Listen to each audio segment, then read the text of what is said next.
நாட்டில் ஒரு நாடு, ஒரு இனம் வீர மக்களை பெற்றிருந்தால்தான் அந்த இனம் பாதுகாப்பாக வாழும். வீர மக்களை பெறாத இனம் சிதைந்த அழியும், நாட்டை இழக்கும். வீரம்தான் காக்கும். அப்படி வீரப்படையாக இருக்கிற நம்மளுடைய காவல் படை, காக்கும் தெய்வங்களும் இருக்கக்கூடிய காவல் படை இன்றைக்கு கணக்கில்லாத காவல் மரணங்கள், காவலர்களை பணிச்சுமையால் தற்கொலை, இப்படி எண்ணற்ற நிகழ்வுகளை நீங்கள் பார்க்கிறீர்கள். இன்றைக்கு காவல்துறை அதிகாரி வந்தால் மாமா வர்றார், அவர் வர்றார் என்று ஏளனம் பேசுகிறதை நீங்கள் பார்க்கிறீர்கள். இந்த நிலையை மாற்றி காவலர்கள் காவல் தெய்வங்கள் என்று என் மக்களால் போற்றப்படுகிற உயரத்திற்கு எங்களின் காவல்துறையை தூக்கி கொண்டு வந்து நிறுத்த வேண்டும் என்ற கனவு, இந்த கனவை தந்தவன் என்னுடைய தலைவன் மேதகுவே பிரபாகரன் அவர்கள்.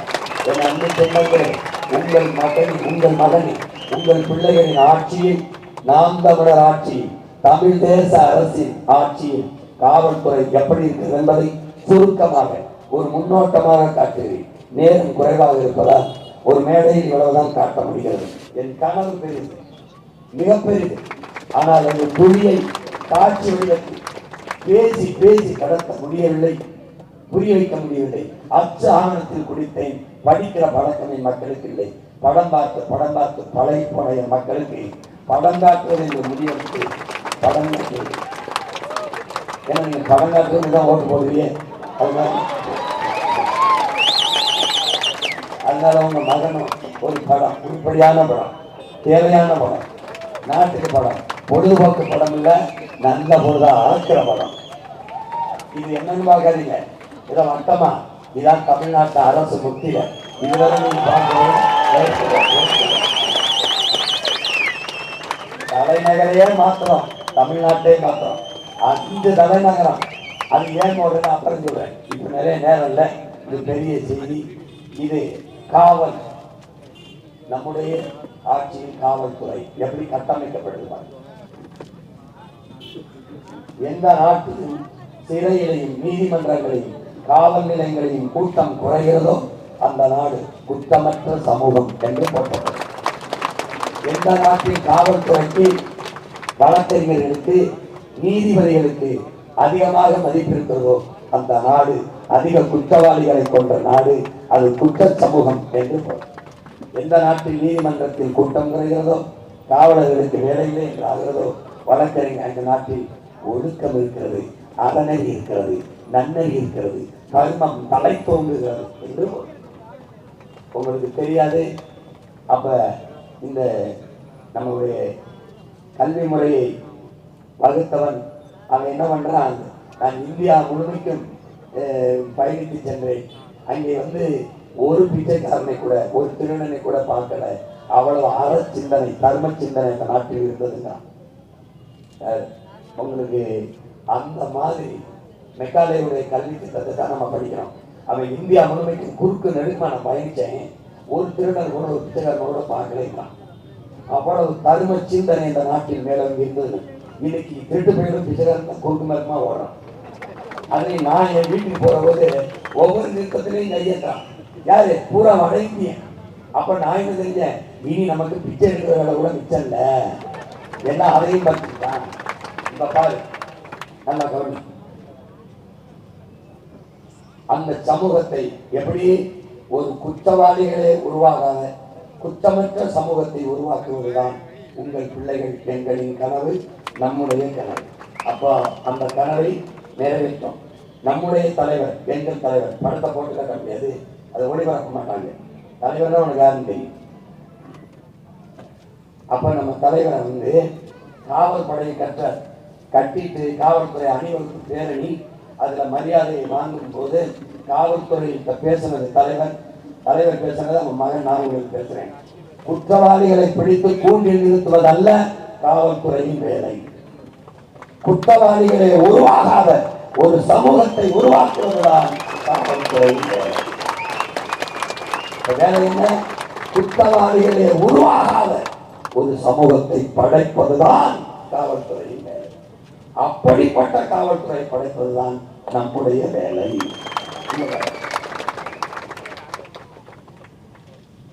பார்த்துக்க.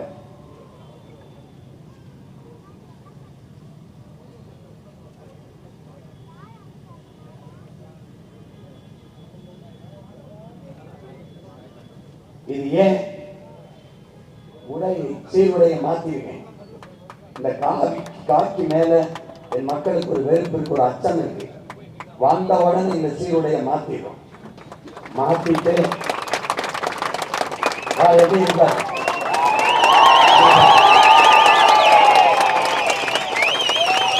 காவல் நிலையத்தில் அந்த சிவப்பு அலுவலர்கள் குடிக்கணும். காவல் போலீஸ் ஸ்டேஷன் ஒரு பயம் இல்லை, பயப்பட்டாரு தேவையில்லை. அங்க நம்ம காவல் தெய்வங்கள் இருக்குன்னு நினைக்கணும். இங்க பாரு, வண்ணத்தை முழுக்க மாற்றிருக்கோம். சுழற்சி முறையில் பணி, காவல்துறைக்கு சுழற்சி முறையில் பணி. ஆண் காவலர்களுக்கு 8 மணி நேரம் தான் பணி, பெண் காவலர்களுக்கு 6 மணி நேரம் தான் பணி. காவலர்கள் பற்றாக்குறை இருந்தால் பணிக்கு கூடுதலாக நம்ம காவலர்களை எடுத்துக்கிறோம். பார்த்துக்க, காவலர்களை கூடுதலாக இருக்கிறோம். இதில் என்னென்பாரு, ராணுவ வீரர் நாட்டின் பாதுகாப்பிற்கு நிற்கிற பாதுகாப்பு படை வீரர்களுக்கு கூட 2 மாத காலம் விடுமுறை இருக்கிறது, இந்த நாட்டில் இருக்கிறது. நீதிபதி நீதி அரசர்களுக்கு கூட சம்மர் வெக்கேஷன், கோடை விடுமுறை என்று 2 மாத காலம் விடுமுறை. ஏப்ரல் மேலாம் நீதிமன்றம் இருக்காது, விடுமுறை இருக்கிறது. ஆனால் நம்முடைய காவலர்களுக்கு ஒரு நாள் 1 மணி நேரம் கூட விடுமுறை இல்லை. இது எவ்வளவு பெரிய கொடுமை! ஆசிரியர்களுக்கு இருக்கு, ராணுவர்களுக்கு இருக்கு, எல்லாருக்கும் இருக்கு, காவல்துறைக்கு இல்லை. இப்ப நாம என்ன செய்யறோம்?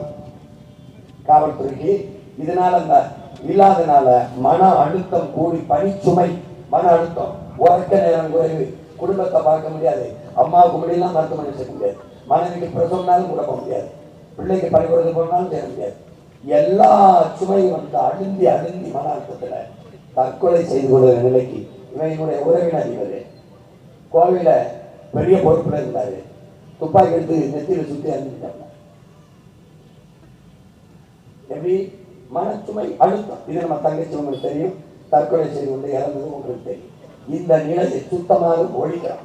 மன அழுத்தம்ங்கிற ஒண்ணே காவலர்களுக்கு இருந்தால் எப்படி பணியாற்ற முடியும்? தூக்கிட்டு வாரம் ஒரு முறை விடுமுறை, சுழற்சி முறையில. ஒரு காவலர் சனிக்கிழமை விடுமுறை எடுத்தாருன்னா அடுத்த வாரம் அவருக்கு ஞாயிற்றுக்கிழமை விடுமுறை, ஞாயிற்றுக்கிழமை எடுத்தவருக்கு அடுத்த வாரம் சனிக்கிழமை விடுமுறை, மாறி சுழற்சி முறையில் வாரம் ஒரு முறை விடுமுறை கொடுக்கிறோம். எது? ஊதிய இழப்பில்லாமல், ஊதிய இழப்பில்லாமல். நல்லா கவனிச்சு பார்த்துக்கிட்டே வா.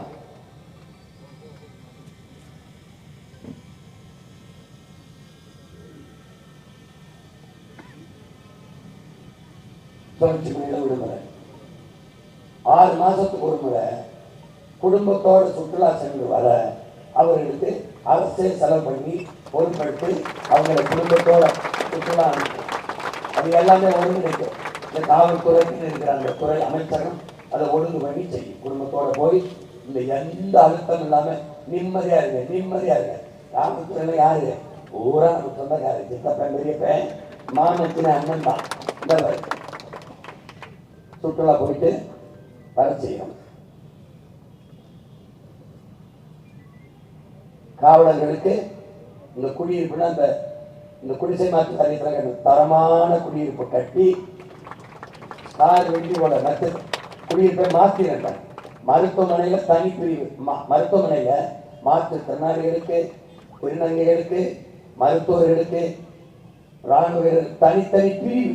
வந்தவொடனே ரொம்ப நேரம் செலவழிக்க முடியல. காவல்துறையா தனி செக்ஷன், தனி பிரிவு. காவல்துறைக்கான மருத்துவ பிரிவு வர மருத்துவம் செய்து செல்ல தனித்தனி எல்லாம் வசதி பண்ணி கொடுத்துறோம். பார்த்துக்க.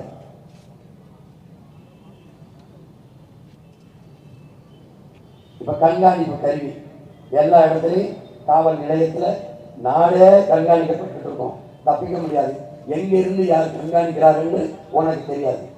இப்ப ஒரு குற்றவாளி குற்றம் செஞ்சுட்டாரு, கூப்பிட்டு விசாரிக்கும் போது மாண்புமிக்க மனித நேயத்தோட இப்படி கவசரம் கட்டு, இந்த சட்டை கட்டு, உட்காரு, முட்டிக்கால் போடு, அடி கடி, அதெல்லாம் கிடையாது. எல்லாத்தையும் காத்திருக்கோம். இப்ப என்ன பண்றோம்?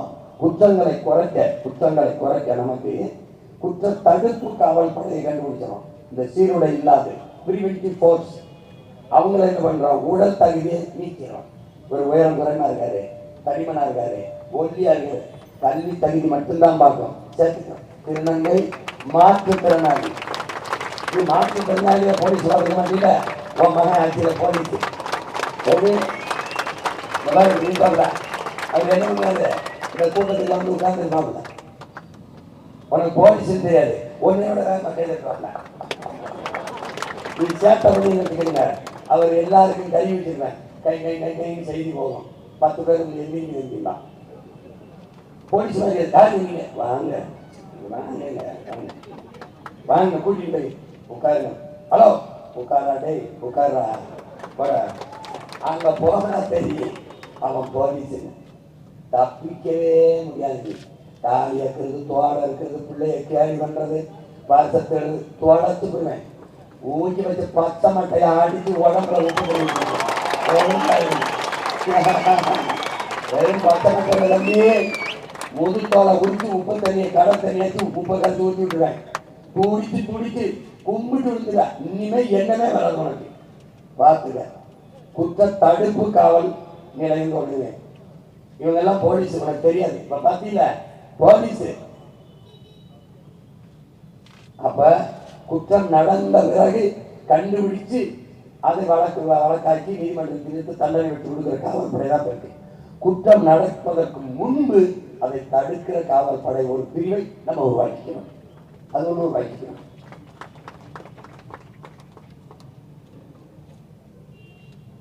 இந்த மாதிரி இதெல்லாம் போலீஸுக்கு தெரியாது. மாதிரி இவங்க எல்லாம் போலீஸுக்கு தெரியாது. அவனுக்கு டீ குடிச்சு உட்கார்ந்து இந்த மாதிரி சார் அந்த பண்ணின்னு வச்சுக்க, இப்படிலாம் பண்ணின்னு வச்சுக்க தம்பி, கலந்து ஒரு பாத்திரம் போயிடுச்சு, கண்ட்ரோல் ரூமுக்கு போயிடுச்சு போயிடுச்சு.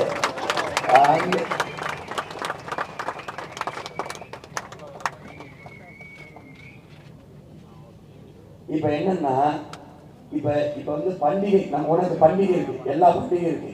பொங்கல் பண்டிகை இருக்கு, தீபாவளி இருக்கு, ரம்ஜான் இருக்கு. ஆனால் காவலர்களுக்கு எந்த பண்டிகையும் இல்லை. நீ பட்டாசு வெடிச்சா இப்ப பார்த்து வெடிப்பா, ஓரமா வெடிப்பா, நிற்கணும். பொங்கலுக்கே நிற்கணும்.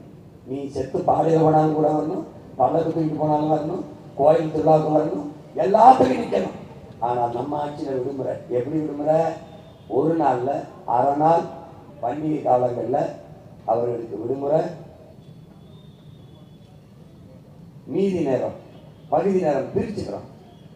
8 மணி நேரத்தில் 4 மணி நேரம் அவருக்கு பணி, பெண் காவலுக்கு 3 மணி நேரம் பணி செஞ்சுட்டு போயிடலாம். சுழற்சி முறையில் விடுமுறையை பண்டிகை காலங்களில் கொடுத்துக்கிறோம்.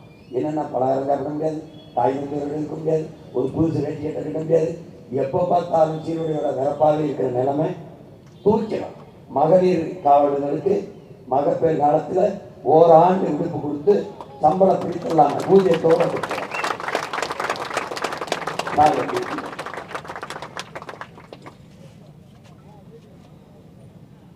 எல்லாத்துக்கும் கூட வருவான் போலீஸ், எல்லாத்துக்கும் வருவான்.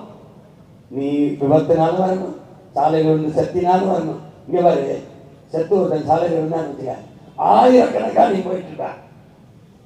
செத்து இருந்த ஒரு சித்தப்பனா இருக்கலாம், என் அப்பனா இருக்கலாம், உன் அண்ணனா இருக்கலாம், உன் மாமனா இருக்கலாம், உன் மச்சனா இருக்கலாம், உன் நண்பனா இருக்கலாம். நீ போயிட்டே இருப்ப.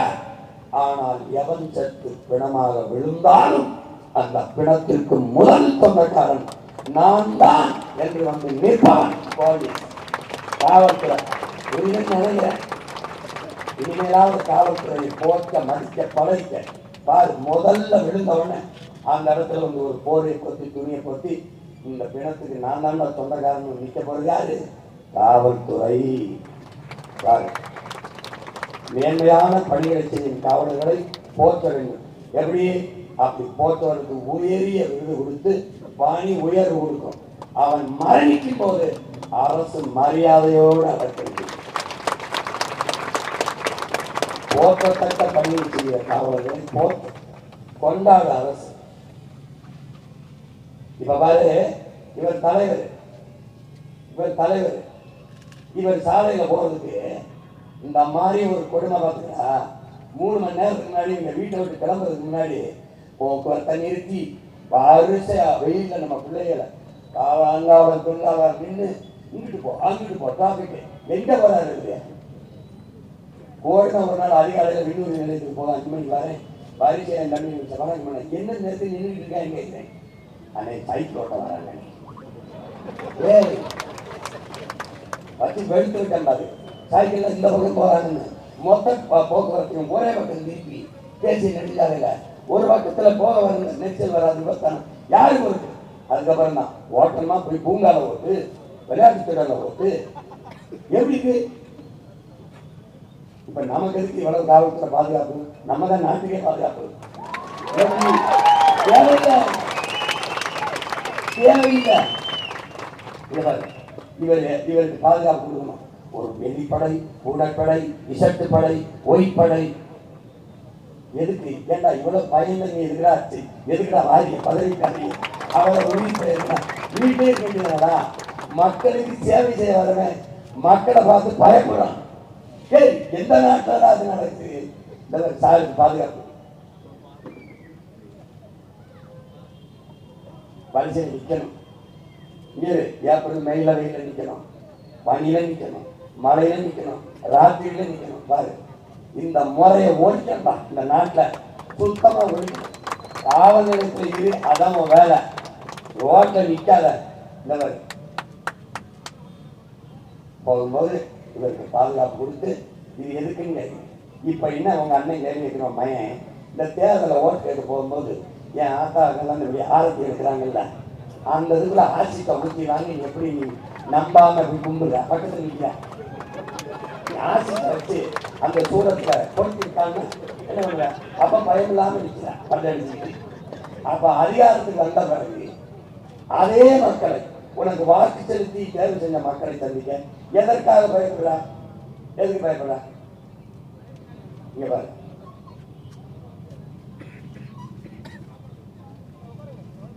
சாலையில நிக்கணும் ஆட்சி வந்தவர் எல்லாம் பாதுகாப்பு சரின்னு போகணும். அதுக்கு பேர் என்ன புரோட்டாக்கால் நம்ம புரோட்டா ஆட்டுக்கால் போட்டுருக்கோம் என்ன புரோட்டாக்கால்னே தெரியாது. இங்க பாரு நம்ம நம்ம நம்ம பிள்ளைங்க நம்ம அண்ணன் தம்பியே சித்தப்ப பெரியப்பேன் நம்ம அக்கா தங்கச்சி சாலை நிற்கிறத அண்ணன் பார்க்கும்போது ஒரு வழி வரும்பாரு இதை ஓடிச்சிடக்கூடாது.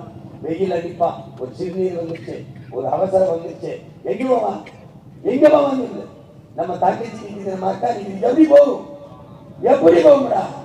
ஒரு மாந்தனை உள்ள ஒரு மனிதன் செய்யப்பட்டு ஒரு தலைவன் செய்ய ஆட்சியாடாது போக்கா போய் இருப்பாங்க. பாரு நீங்க பாரு நீங்க பண்றது இந்த பாரு நான்லாம் ஒரு நாள் ராத்திரி தூத்துக்குடி விண்ணூர் நேரத்துக்கு போறேன் 10:30 மணிக்கு நான் தங்கச்சி சாலை நிற்கிறது கருவேன் ஒரு நட்டுவாரி கட்டிச்சு ஒரு தேல் கட்டிச்சு ஒரு பாம்பு கட்டிச்சு என்ன பண்றதுன்னு சொல்லு அந்த முறை ஓடிக்கிறா. இவர் குழி விட்டப்பட்ட வாகனத்திலிருந்து போவாரு இந்த வெயில நிக்கிறான் அப்படி உனக்கு உயிர் பயம் இருந்தா வராத மக்கள் சேவைக்கு வராத வீட்டிலே இருந்துக்க. இவன் யாரும் தெரியுதா போரிஸ் ஜான்சன் யாரும் தெரியுதா இங்கிலாந்து நாட்டின் பிரைம் மினிஸ்டர் பிரதமர் எதுல வராம பாராளுமன்றத்துக்கு சரியில்லை ஏன் சிரிக்காத. இவன் யாரு மார்க் ரூட்டே நெதர்லாந்து பிரதமர் எதுல போறான் பாராளுமன்றத்துக்கு சரிக்கல ஒரு ஆளா ஓட்டி போயிட்டான். அவனும் பிரதமர் தான் பாரு. இது யாரு தெரியுதா ஓ நாடு தான் நம்ம நாடு தான் வெஸ்ட் பெங்கால் மேற்கு வங்கத்துல யாரு பின்னாடி மோட்டர் பைக்கில் உட்காந்துருக்கிறாங்க பாரு மம்தா பானர்ஜி. ஏன்னு கேளு ஒரு கார்ல போகுது கார் ரிப்பேர் ஆகுது வண்டியை நிறுத்திட்டு அந்த மோட்டர் பைக்கில் போற தம்பி என்னை அசம்பிளியில விட்டு சட்டசபையில ஏய் நடந்தவரா மோட்டர் பைக்கில் போகலாம் முதலமைச்சர் காட்ட காட்டி இவன் யாரு தெரியுமா ஏய் அவனை காட்டுப்பா அந்த அண்ணாலே தெரியுமாடா கேரளா முதல்வனா பினராயி விஜயன் சாதாரணமா நடந்து போவாப்ல பாரு. இவையாண்டு காலா நம்ம தாத்தா முதலமைச்சர் கார் போகுது முன்னாடி ஒரே ஒரு போலீஸ் ஜீப் போகுது வாங்கி வாங்கி வாங்கி வாங்கி சைலன் சத்தம் போடுது. ஏய் என்னது போலீஸ் ஏய் நிப்பாட்ட சொல்லு ஏய் வா என்னது ஏன் இப்படி சைன் சத்தம் போட்டாங்க செத்தா உடனே தங்குதி போயிட்டு இருக்காங்க. இதை பார்த்து இந்த பயிலுக்கு இருந்ததா ஐயோ ஒரு 100 வண்டி போட்டான் ஒய் ஒய் ஒய் ஒய் ஒய் ஒய் எங்கடா பெரிய உங்க ஆடம்பரம் அக்கிரமத்துக்கு இவங்க சினிமாவிலிருந்து வந்தாங்களா? சினிமா செட்டு மாதிரியே பிரம்மாண்டமா இருக்கும். என் தாத்தன் பேரறிஞர் அண்ணா, பூதறிஞர் ராஜாஜி, நம்ம தாத்தன் ஓமந்தூர் ராமசாமி ரெட்டியார், குமாரசேன ராஜா, இந்த டாக்டர் சுப்பராயன், இவங்களாம் இப்படிதான் ஆச்சு. ரெண்ட செலவுங்கிறப்ப ஏன்னா நல்ல சீனாவில் வரணும், பாகிஸ்தானில் வரணும், சொந்த நாட்டில் வருது இருக்கிறா பாதுகாப்பு. இவங்க மக்களை நம்மளை பயப்படுவாங்க.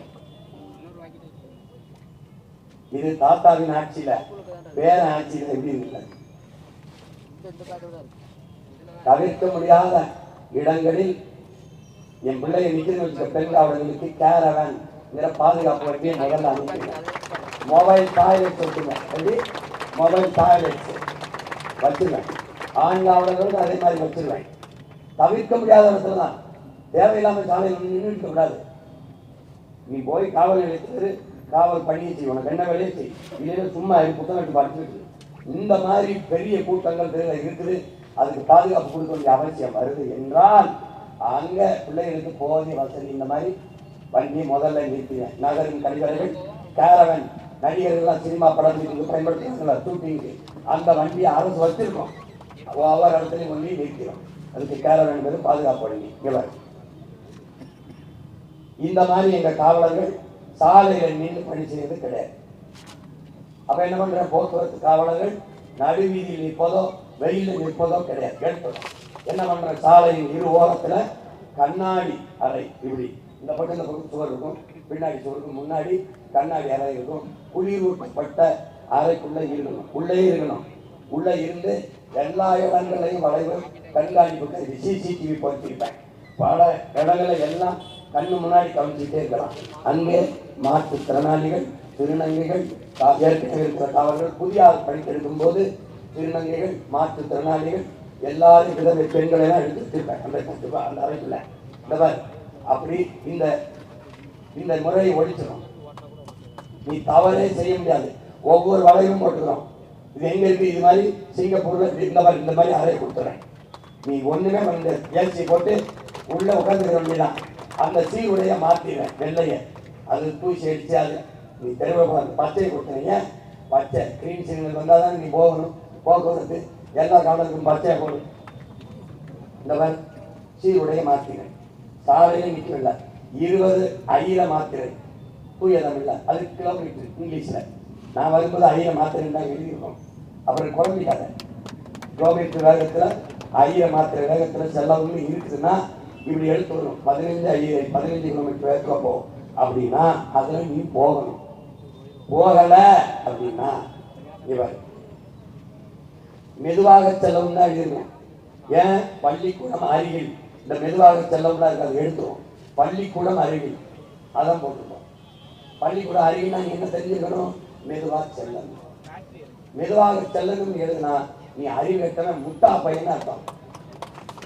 நடைபாதை நடப்பதற்கே நீ எழுதி 50-20 கோடி செலவு பண்ணி இந்த முதன்மையான நகரங்களில் வேணா நாங்கள் கேட்க நகரில் நடைபாதை நடப்பதற்கு 10 அடிக்கு ஒரு படகு இருக்கு.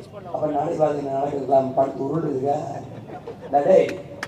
நடைபாதை நடப்பதற்கு தெரியுங்களா, அந்த சமூகம் தாண்டா அறிவு சமூகம். புல்வேலை நடக்காதுன்னு எழுதி வைக்கிற மாதிரி ஒரு தற்கொலை சமூகம், தற்கொலை சமூகம் பைத்தியக்காரங்களா. பள்ளிக்கூடம் அருகில், கோயில் அருகில், வளர்வண்டி நிலையம் அருகில், அவ்வளவுதான் போட முடியும்.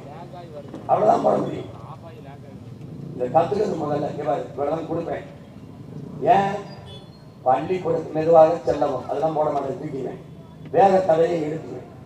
வேக தடை என்பது மக்களின் அறிவுக்கு போட்ட தடை, ஒழுக்கத்திற்கு போட்ட தடை. இப்போ நான் என்ன நினைக்கிறேன், வேகத்தடை போட்டால் தான் என்ன மெதுவாக வருவான்னு நினைக்கிறேன். அடுத்த நான் அறிவை குறைச்சி மதிப்பிடுறேன். நீ என்ன நினைக்கிற, வேகத்தடை போட்டால் தான் மெதுவாக வருவான், அடுத்த மதிப்பேன், தூக்கினேன், அங்கே வைக்கிறேன். இங்கே இது இருக்கு அப்படின்னா நீ மெதுவாக செல்லணும். கடை பிடிக்கணும், இல்லைன்னா உள்ள இருந்து தம்பியை பிடிக்கணும். இங்க வேறு ஏன்னு கேளு 3 வயசுல அரும்புல சேர்க்கிறேன், மொட்டுல சேர்க்கிறேன். அரும்பு, மொட்டு, மலர். நோ எல்கேஜி யூகேஜி பிளாடி நான் தூக்கி கூட விசிறேன். அரும்பு, மொட்டு, மலர் 3 வயசுல ஒன்னாவது சேர்க்கிறேன். 3 வயசுல சேர்க்கிறேன். அரும்புல மொட்டு, மலர் 6 வயசு வந்தாலும் ஒன்னாவது சேர்க்கிறேன். உலகத்தின் தலை சிறந்த கல்வி நாடு 7 வயசுல சேர்க்குது, தென்கொரியா 8 வயசுல சேர்க்குது, சிங்கப்பூர் 6 வயசுல சேர்க்குது. 3 தான் தரத்துல முதல் எடுத்துருக்குது. அதை முன்னுற நான் 6 வயசுல சேர்க்கிறேன்.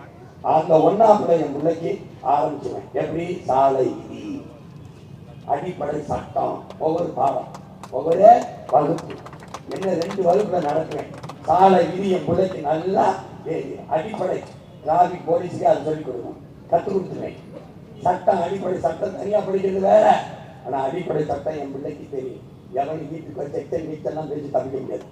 ஒன்று எங்க வரும் கற்றுக் கொடுத்துருவேன் எல்லாம். இப்ப நான் சொல்ல நம்ப முடியலடா, நம்ம ஊர்ல நம்ம நாட்டில் அந்தமான ரைட் இருக்கிறதுக்கு பிராக்டிக்கல் செயல்முறை பள்ளி பயிற்சி அவங்க இடத்த வச்சு பிள்ளைகளுக்கு சாலை விதி எப்படி கொடுக்குறாங்க. இங்க வெளியில இல்ல, அந்தமான் இல்ல, அதை இந்த மாநில உன் மகன் சீமான் செய்கிறேன். இதை நாம சொல்லிக் கொடுக்குறோம். யாருக்கு? நம்ம பிள்ளைகளுக்கு. நம்ம பிள்ளைகளுக்கு சொல்லிக் கொடுக்கணும்னா எனக்கு ஓட்ட போடுது, இல்லைன்னா எவனுக்கோ போகுது.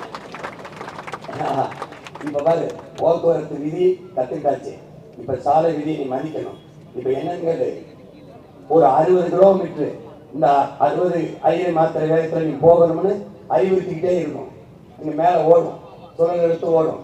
நீ அந்த இடத்துல நிறுத்தும் போது ஒரு தமிழ்ல ஒரு அறிவிப்பு வரும், 60 ஐயரை மாத்திரை வேகத்தில் அன்பான பயணிகள் செல்லவும், உங்கள் கவனத்திற்கு, தவறினால் தண்டிக்கப்படுவீர்கள், தண்டனை விதி சொல்லிட்டே இருக்கும். ஆங்கிலத்திலையும் சொல்லும் வெளிநாட்டு பயணிகளுக்கு.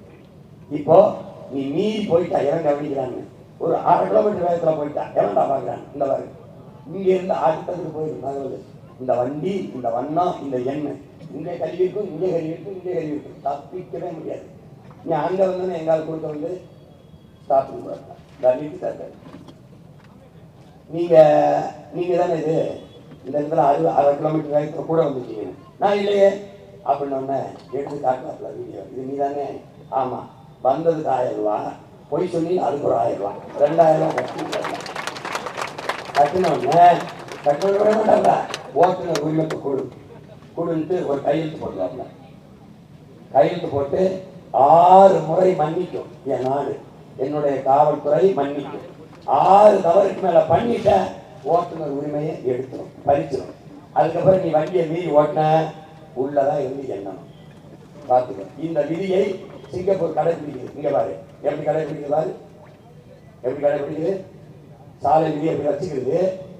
ஒரு தவறு பண்ணிட்டீங்கன்னா அந்த முன்னாடி டேஷ் போர்டு இருக்குல்ல, அங்க ஒரு பிக்சர் டெபாசிட் மாதிரி ஒரு காசு வச்சிருக்கணும் வங்கி. அந்த தவறுக்கு தண்டனையா டாக்டர் அதில் எடுத்துக்கிறோம். 12 தவறை பொறுத்து 12 மிஸ்டேக்ஸ். நான் 6 தான். அவன் செதுக்கி உருவாக்கிட்டான், நான் செதுக்கிறேன், அதனால கொஞ்சம் வேகம் 6 தான் மன்னிப்பேன். அவன் 12 தவறை பொறுக்கிறான், நான் 6 தவறை பொறுக்கிறேன். அதுக்கு மேல பண்ண வாழ்நாளே என் நாட்டில் நீ வண்டி ஓட்ட முடியாது. வண்டியை வீட்டு வந்து பூஜை தான் பண்ணணும். பார்த்துக்க. அதுக்கு மேல எவன் கவனிப்பாங்க? வண்டி எடுத்து ஓட்டின்னு வச்சுக்க, உள்ள இவர் மாதிரி தான் உட்கார்ந்து பார்த்துக்க. ஊர் காவல் பட ஏற்கனவே இருக்கு நம்ம பிள்ளைங்களுக்கு. பணி நிரந்தரம் இல்லை, 4 நாள் தான் வேலை வருது, 500 ரூபா 300 ரூபா சம்பளம் வருது. இதை சிறப்பு படைப்பிரிவா அங்கீகரித்து அவர்களுக்கும் உரிய சம்பளத்தை கொடுத்து படிக்க நம்ம கூடுதல் அதிகமாக போர்ஸ் தேவைப்படுது, இவங்களை எடுத்துக்கிறோம். இதெல்லாம் எடுத்துக்கிறோம். ஆனால் குற்றம்னு ஒண்ணு நடக்கணுங்கிற எண்ணம் எவருக்கு இருக்கிறார் வழங்குதுன்னு நினைக்கிறேன். ரவுடின்னு ஒருத்தன் வந்தான்னு வச்சுக்க, முதல்ல அவன் மனைவியை கூப்பிட்டு பேசுவேன். எல்லா தமிழ்நாட்டுக்கு எல்லா ரவுடியும் உட்கார வச்சு பேசுவேன். பூவோடும் பொட்டோடும் இருக்க உன் புருஷனால பல பேர் பூவும் பொட்டும் பல பெண்கள் இழந்திருக்காங்க. இந்த பூவோடும் பொட்டோடும் நீ சாகிற வரை இருக்கணும்னா உன் புருஷனை ஒழுக்கமா அடக்கி அடங்கி ஒழுங்கி இருக்கு சொல்லு. ராவடின்னு வச்சுக்க, ஒரே தோட்டா டாட்டா காட்டி விட்டுருவேன். Be careful. அப்புறம் ஐயோ நாள் வராது, அம்மா நாள் வராது. புரியுதா?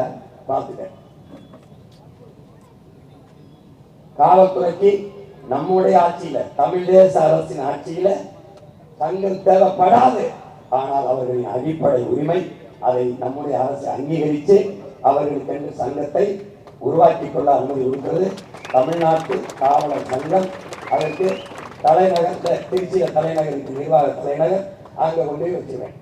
அங்க தலைமையகம் இருக்கும், நாடங்களும் பிரான்சஸ் கிளைகள் இருக்கும். அவங்க என்ன வேணுமோ அவங்க கோரிக்கையை நம்ம கொடுப்பாங்க, நிறைவேற்றுவோம். அவங்க கோரிக்கை வைக்கிற அளவுக்கு நாம வைக்க மாட்டோம். சிறந்த நிர்வாகம் என்பது கொடுத்த வாக்குறுதியை நிறைவேற்றுவது. ஐயா இறையன் எழுதிட்டாங்க, தமிழ் அறிவின் பொக்கிஷம். ஐயா இறையன்மொழி எழுத்துக்களை எங்களுமே தமிழகையிலே எதிர்கால இந்த நாட்டின் தலைவர்களே தயவு செய்து அவர் எழுத்தை படியுங்கள். புரிந்தவர் எழுத்தை படித்து படித்து நிமிர்ந்தால் இந்த நாட்டில் தலை சிறந்த தலைவனாகத்தான் நிமிர்வாய். தயவு செய்து படி, தயவு செய்து. அதிலே அவர் சொல்றார்,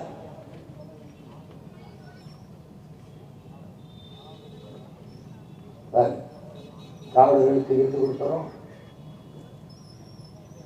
தமிழ்நாட்டு அரசு மரியாதை கொடுத்துறோம். இது மாதிரி காவலர்களை தெய்வங்களாக வச்சு போற்றுகிற காலத்தை தமிழ் தேசிய அரசு உருவாக்கும். காவலர்கள் என்ன சொல்றாங்கன்னா, சிறந்த நிர்வாகம் என்பது கொடுத்த வாக்குறுதிகளை காப்பாற்றுவது, நிறைவேற்றுவது. எப்படி நிறைவேற்றுவது? வாக்குறுதியை கொடுக்காதவருக்கு ஆட்சி செய்வது. இல்ல, அது தேவைப்படாத அளவுக்கு மக்களின் வாக்கு தரக்கூடிய அப்ப என் காவலர்களுக்கு எந்த பிரச்சனையும் வராத ஒரு ஆட்சி முறையை நான் கொடுத்துருவேன். சங்கம் தேவைப்படாது. ஆனாலும் அவர்கள் கோரிக்கையை தமிழ் தேச அரசு, நாம் தமிழர் அரசு நிறைவேற்றுவது. தனியாக சங்கம் வைக்குது. அவர்களுக்கு தனி வைப்பகம், அவர்கள் சம்பளத்திலே அதை சேர்த்து வைத்துக் கொள்ள அவர்களுக்கு தனி எல்லாமே வைத்து மிகச்சிறந்த மரியாதையை இந்த நாட்டில் காவல் பணியில் செய்கிற அவர்களுக்கு இந்த நாடு செய்கிற மரியாதையாக பிரபாகரன் மகன், ஒப்பற்ற தலைவரின் மகன், காவல் பணி செய்கிற அந்த காவலர்களுக்கு செய்கிற மரியாதையாக மிகச்சிறந்த காவல்துறையை கட்டமைச்சு இந்த வண்ணத்தை நான் தூக்கி எடுக்கிறேன். காவல்துறை உங்கள் நண்பன், நீங்க செய்தியா கேள்விப்பட்டிருக்கீங்க. உங்கள் மகனின் ஆட்சியிலே உண்மையிலேயே நண்பனாக இருக்கும். நம்புங்கள். இதுவரை என் அன்பு மக்களுக்கு சொல்லி முடிக்க விரும்புகிறேன். போலீஸை பார்த்து ஒரு பொறிக்கு பயந்தால் போலீஸாக இருக்கிறார் என்று அர்த்தம். போலீஸை பார்த்து பொதுமக்கள் பயந்தால் அந்த போலீஸ் பொறுக்கியாக இருக்கிறான் என்று அர்த்தம்.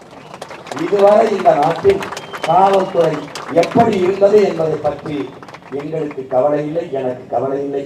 ஆனால் உங்கள் மகனின் ஆட்சியில் போலீஸாக இருக்க அப்போ இதுதான் நம்முடைய ஆட்சி. இது ஒரு புலிதான்.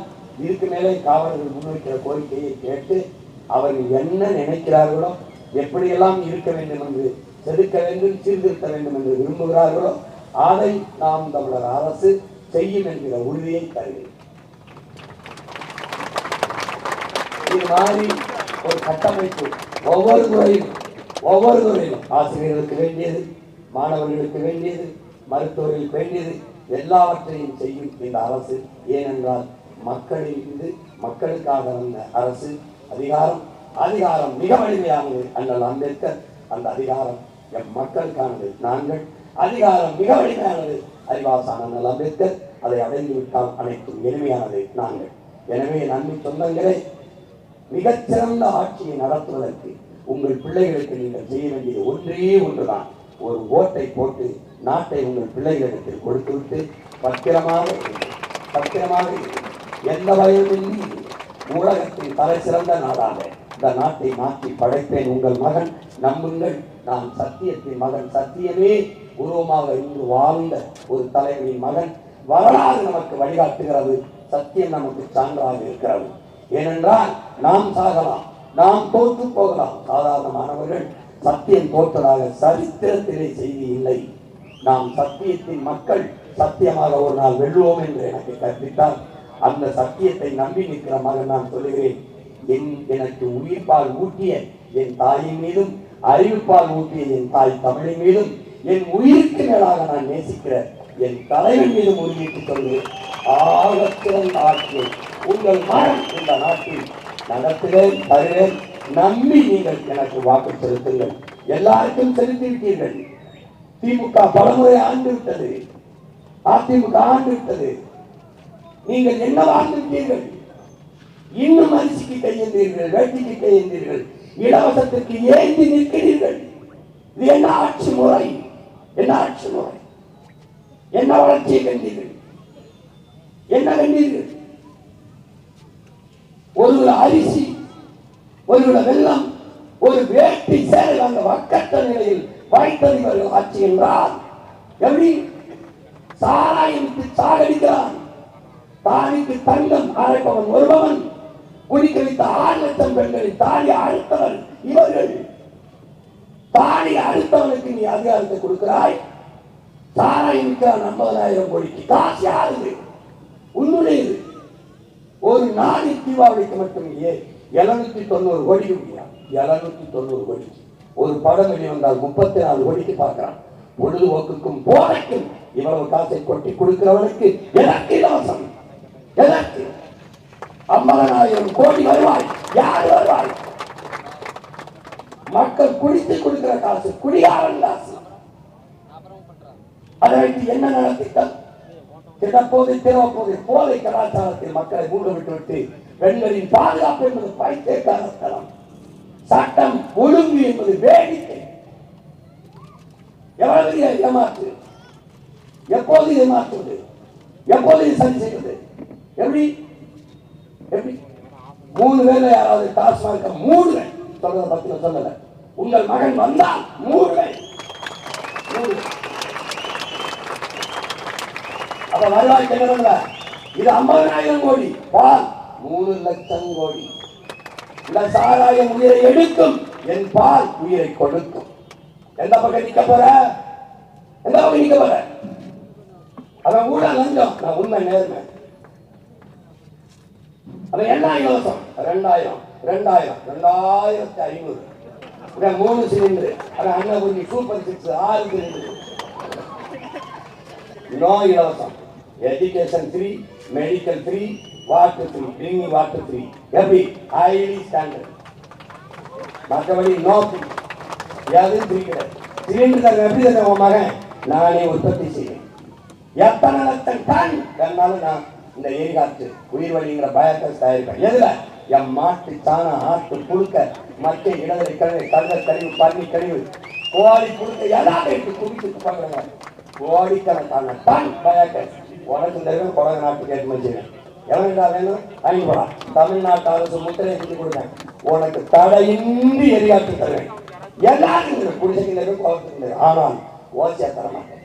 உற்பத்தி செலவு, அடக்க செலவை வாங்கிட்டு கொடுத்தோம். ஆனா தடை இல்லாம தரும். பால் தூய பாலை நானும் கொடுத்தேன். இதை ஆவின் பால் விற்கிறாங்க. எங்க கேட்டியா? என்ன செய்ய? பால் வளத்துறைக்கு அமைச்சர், பாலுக்கு வழங்க கால்நடை துறைக்கு அமைச்சர். அமைச்சர் இருக்காங்க. கால்நடைங்களா? எங்க கால்நடைங்க?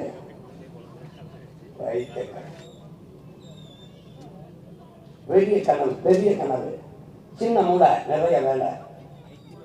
இதெல்லாம் யாரோ ஸ்ட்ராட்டஜிஸ்ட் உட்கார்ந்து எழுதிட்டு நானே எனக்கு நான் கம்பெனிக்கே ஐடியா கொடுப்பேன்.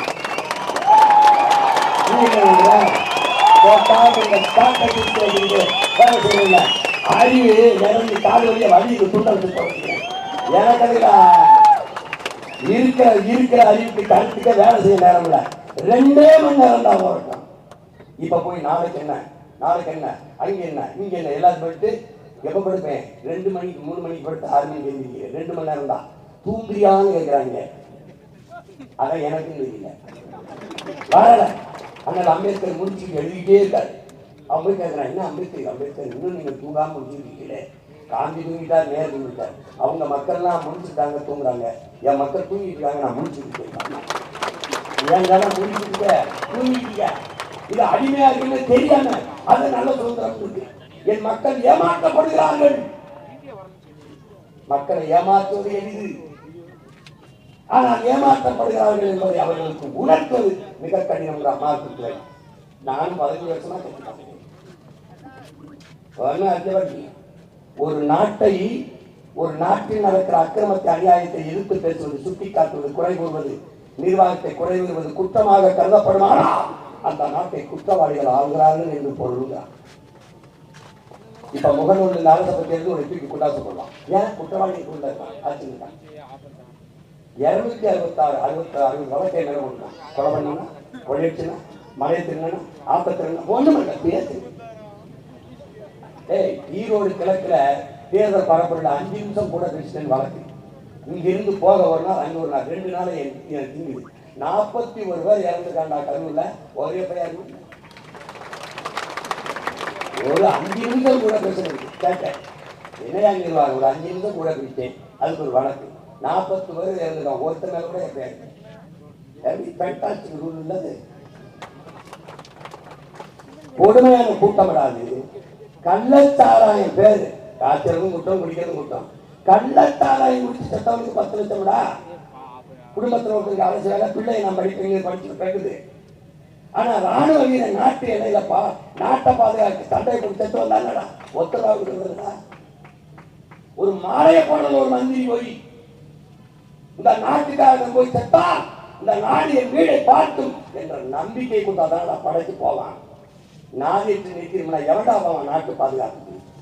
எப்படி இப்ப நம்ம சொல்ல வேண்டியிருக்கு, யாராவது முடியல வாழ முடியல சாகிறதுனா விஷம் குடிச்சு சாகாதியே, கள்ளச்சாரம் குடிச்சு சாங்க, வீட்டுக்காக பிரச்சனை கிடைக்கணும் சொல்ல வேண்டியது. தொலைங்கடா, அந்த கொடுமையை தொலைங்கடா. மாறி மாறி ரெட்டலை, உதயசூரியன் ரெட்டலை, உதயசூரியனுக்கு போட்ட அவர் வீட்டில் வெடி, நாட்டில் வெடிமா விடிஞ்சிருக்கா. திடீர்னு ஒரே நாள்ல 1,31,00,000 வங்கி கணக்குல 5,000 போடுறாரு. யாரும் அவர் பரப்பரத்தை தவிர்த்துட்டாரா? கேட்க 6,800 கோடி இழந்திருக்கா. ஆசிரியருக்கு சம்பளம் கொடுக்குற ஓட்ட நிற்கிறாண்டா, டாக்டருக்கு சம்பளம் கொடுக்குற ஓட்ட நிற்கிறாண்டா, மொத்தமா 200 கோடியில முடிச்சுட்டாண்டா. ஆனா 6,800 கோடி தான். ஒரு அரசு அதிகாரத்தில் இருக்கிற திமுர்ல அரசு காசை எடுத்து, மக்கள் காசை எடுத்து, மக்கள் கொடுத்து தன் வாக்கை கன்ஃபார்ம் பண்ணி உறுதி செய்து நான் என்னடா பண்றது? நான் எங்க வந்து ஏழை மகன் இந்த நாட்டுக்கு மக்களுக்கு சேவை செய்ய எனக்கு என்னடா இருக்கு? உனக்கு இருந்து கொடுத்துட்ட நான் என்ன பண்றது? அப்ப ஜனநாயகத்தில் சம வாய்ப்பு, சம உரிமை போய் ஏமாற்று எப்படி? என்னடா நாடு? எப்படி நீ சகித்துக்கிற? காசை கொடுக்க கைப்பி எங்கிருந்து எடுத்த? இந்த காசு எங்கிருந்து எடுத்த? இலவசத்தில் இழக்கிற பணத்தை எங்கிருந்து எடுப்பாய்? ஒரு தடவை கேட்பான். கேட்டினா உனக்கு விழிப்புணர்வு வந்துச்சு, மாற்று சிந்தனை வந்துச்சு, நாடு மாறி இருக்கிறான். காசு ஓட்டுக்கு வாங்கி நீங்க எதுக்கு எனக்கு தேர்தல் நினைக்கிறீங்க? உங்களுக்கு சர்வீஸ் பண்ண, சேவை பண்ண, எனக்கு சேவை பண்ண எதுக்கு காசு கொடுக்குறீங்க? எதுக்கு காசு கொடுத்து சேவை செய்வார் அளவுக்கு அவங்க கடவுளான அவங்க? என்னடா கடவுளை நீ காணிக்கப்படாதா? கடவுள் இருக்கு வேண்டா, உனக்கு காசு கொடுக்க திருட தயார அனுமதி கேட்டாண்டா. திருடுறதுக்கு ஒரு முதலீட்டாளர் 30 கோடி ஒரு தொகுதிக்கு ஆவடிக்கு முதலீடு செய்யறாங்கன்னா அது 300 கோடி சம்பாதிக்கலாம்ங்கிற நம்பிக்கை முதலீடு செய்யறான். லாப தேவை முதலீடு, மக்கள் சரி செத்து போகிறான் வைத்துக்கலாம். காசு கொடுக்கிற இடத்துல தான் ஊழலுக்கு விலையிலே ஊன்றான். நீ நோட்டை போட்டியான்னு கேட்க முடியுதா? நீ நோட்டை வாங்காம ஓட்ட போட்டியான்னு கேட்டேன். நீ நோட்டை வாங்கி ஓட்ட வைக்கிற, அந்த ஓட்ட வைக்கணும் நான் தவிக்கிறேன். 10 லட்சம் கோடி கடன் எதை காட்டி பெற்றுப்பாரு? இந்த அரசு எதை காட்டி நான் பெற்றிருக்கோம்?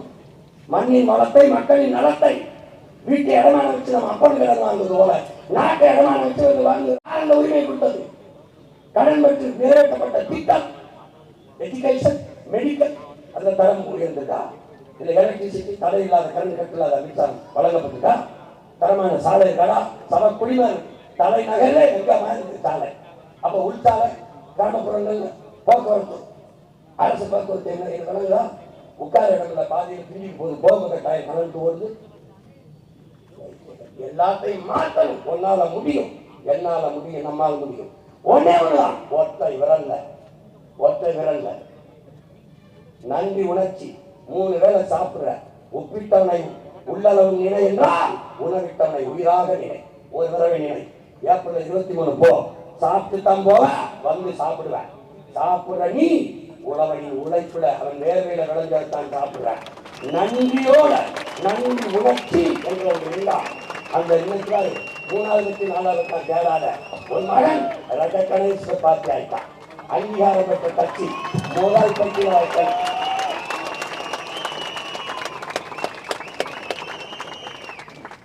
ரெட்டை எல்லா பெட்டியும் இருக்காது. தாமரை எல்லா பெட்டியிலும் இருக்காது, உதயசூரியன் எல்லா பெட்டியிலும் இருக்காது, கை எல்லா பெட்டியிலும் இருக்காது. ஆனா நம்ம விவசாயி கலப்பையோட எல்லா பெட்டியிலும் இருப்பான். போ குழம்பிக்காத விரும்பு போ, விவசாயிய பாரு, நன்றின்னு ஒரு தடவை தொடு. என்னைய தொடாம போ.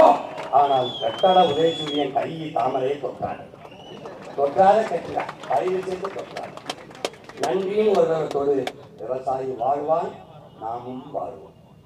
விவசாயி சின்னத்திற்கு வாக்களிப்போம், வருங்கால தலைமுறைக்கு வாழ்வளிப்போம் என்கிற உறுதியை என் அன்பு சொந்தங்கள் நாம் எடுப்போம்.